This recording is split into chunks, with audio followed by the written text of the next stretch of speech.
Parents, enfants, votre avenir commence ici. Avec SKS, accédez aux meilleures universités en Chine et en Corée du Sud. Un accompagnement complet. Admission, logement, visa, on s'occupe de tout. Je suis très heureux de l'accueil que j'ai reçu à mon arrivée en Chine. Des frais réduits grâce à nos partenaires exclusifs. Un suivi personnalisé jusqu'à l'obtention de votre diplôme. Les inscriptions sont ouvertes pour la rentrée de septembre 2025. Contactez-nous au plus 229 01 22 50 08 84 ou le 01 40 72 26 26. Postulez en ligne sur www.serviceforstudents.org. Retrouvez-nous à Porte Novo, quartier Doji, non loin de la pharmacie Cristal. Confiez-nous votre avenir et nous allons vous l'assurer. SKS, votre passeport pour l'excellence.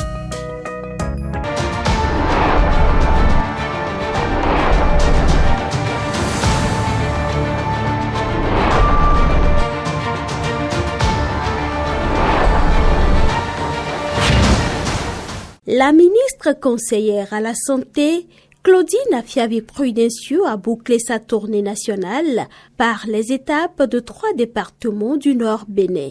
Il s'agit des départements de la Libouri, de la Donga et de la Takora.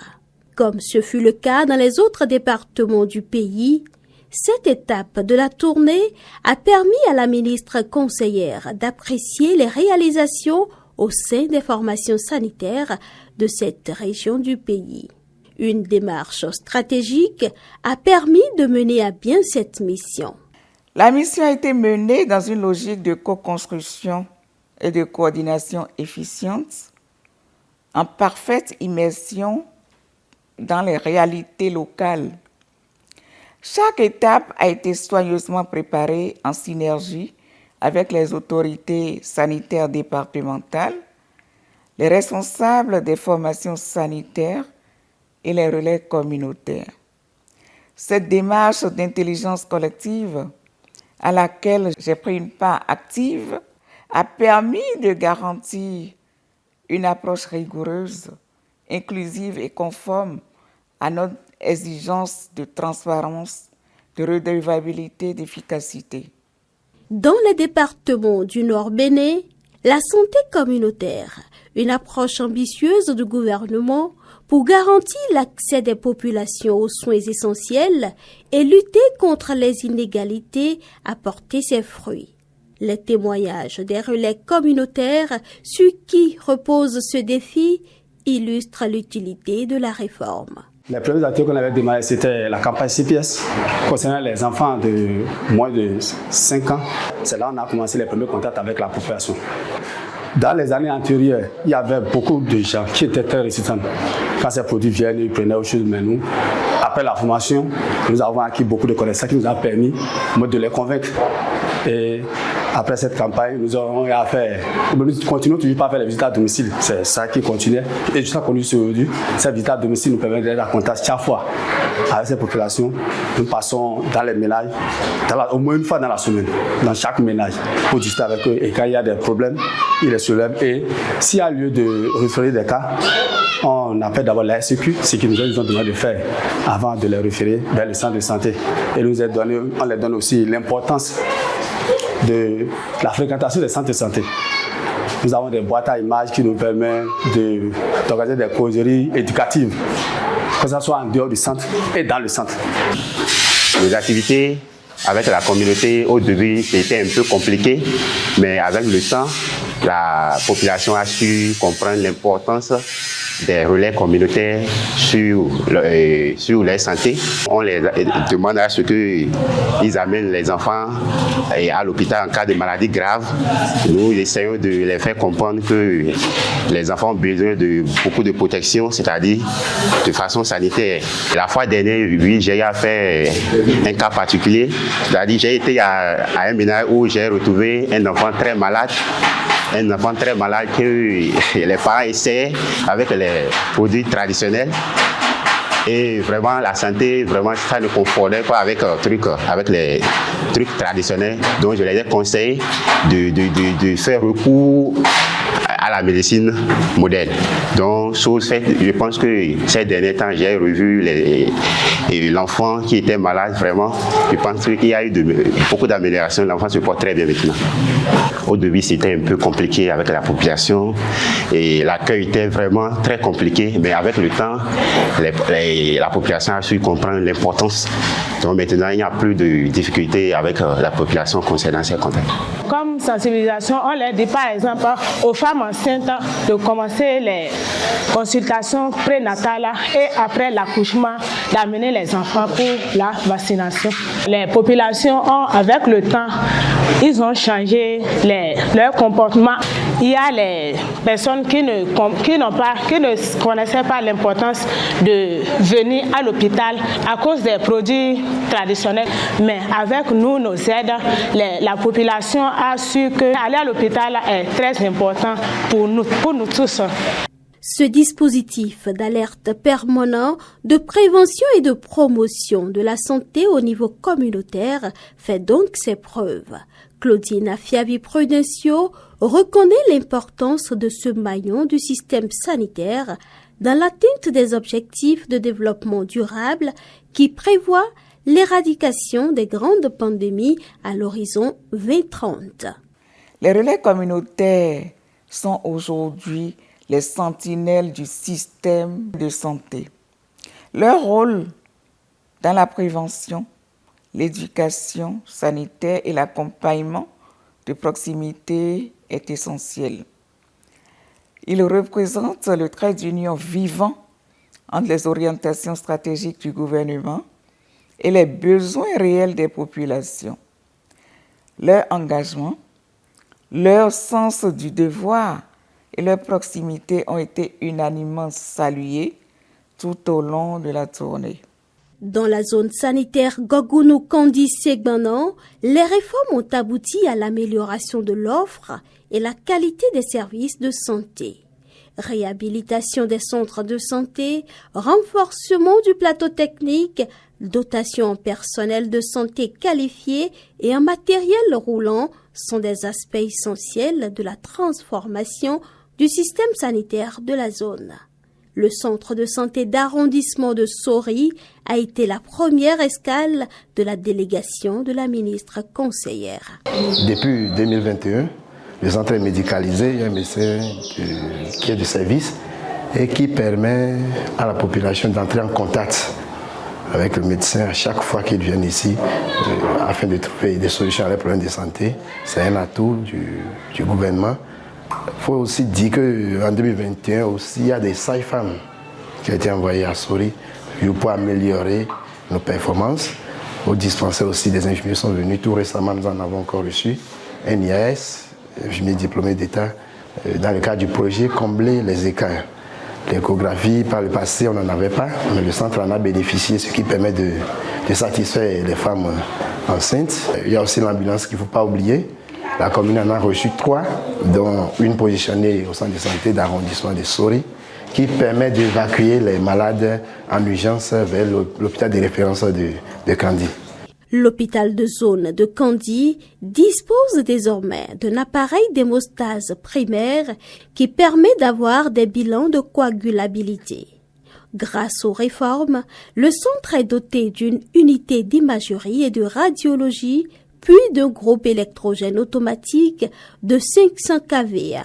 La zone sanitaire Malanville-Karimamon a également tiré parti de la transformation du système sanitaire. Nous avons bénéficié de la construction et de la réhabilitation des centres de santé.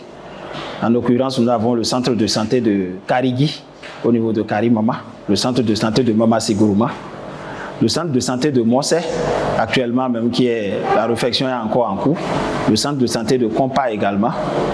Au niveau de Malanville, nous avons le centre de santé de Godje-Kwara qui a été construit, le centre de santé de Moné également, le centre de santé de Kantoro, le centre de santé de Torozougou, Sakawa Zeno. Donc il y en a vraiment beaucoup.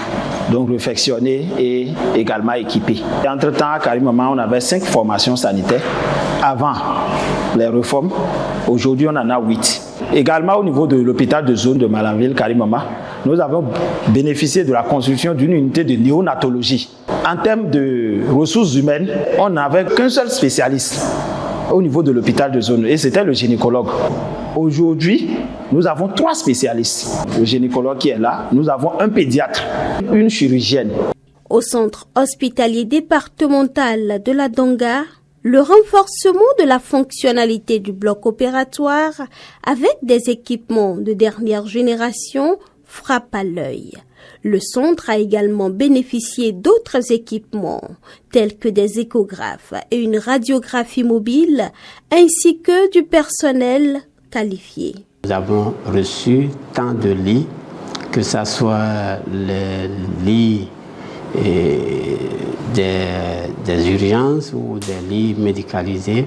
Nous en avons reçu près de 100 et entre 2022 et 2023.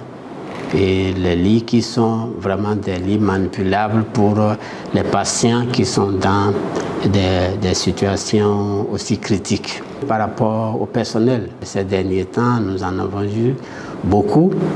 Actuellement, nous avons 3 médecins qui sont sur le financement de combler les écarts. Et le personnel de soutien, le personnel des aides-soignants, nous avions eu autour de 14. Les anesthésistes, c'était 1. Actuellement, on vient de recevoir un autre. Vraiment, nous sommes assez soulagés par rapport à tout ce qui est fait en termes d'augmentation, en termes d'effectifs de personnel pour faire face à la prise en charge des patients. Les formations sanitaires du département de l'Atakora ne souffrent plus du tout de manque de matériel roulant.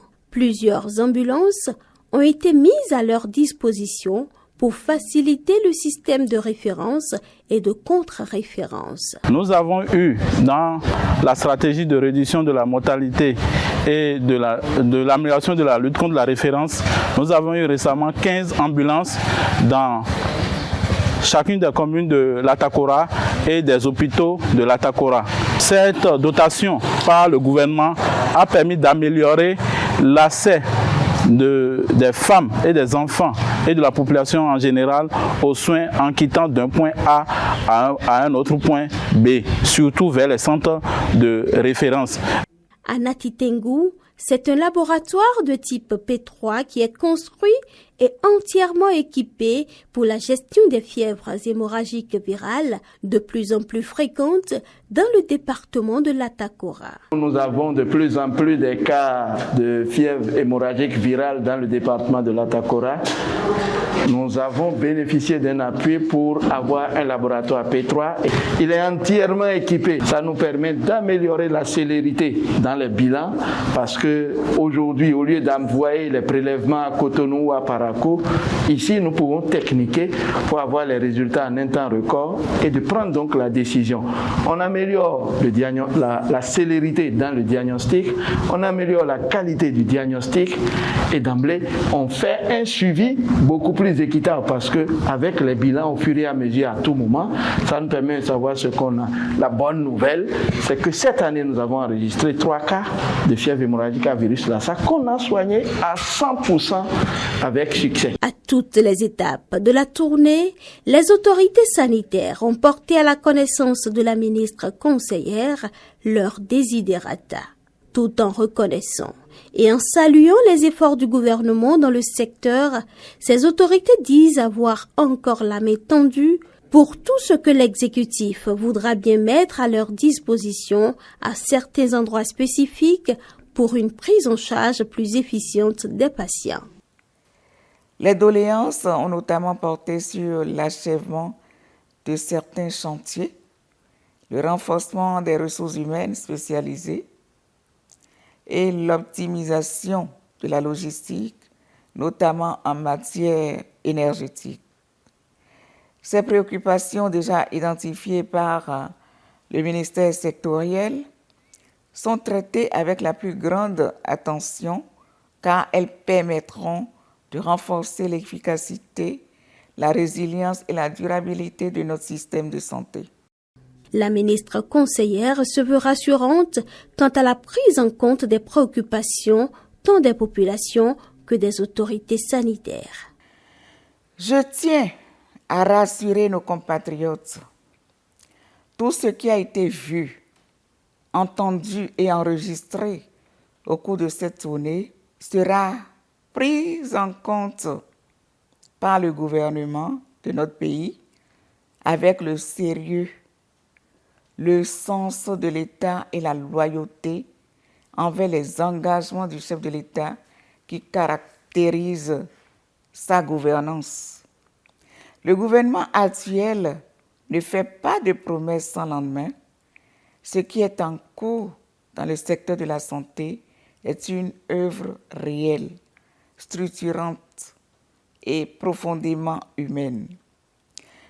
Nous restons pleinement à l'écoute des populations, fermement engagés à leur côté pour construire ensemble un avenir sanitaire plus juste, plus équitable et durable. Cette dernière étape de la tournée de la ministre conseillère Claudine Afiavi-Prudencio confirme l'intérêt du gouvernement pour un développement harmonieux et inclusif de toutes les régions du pays.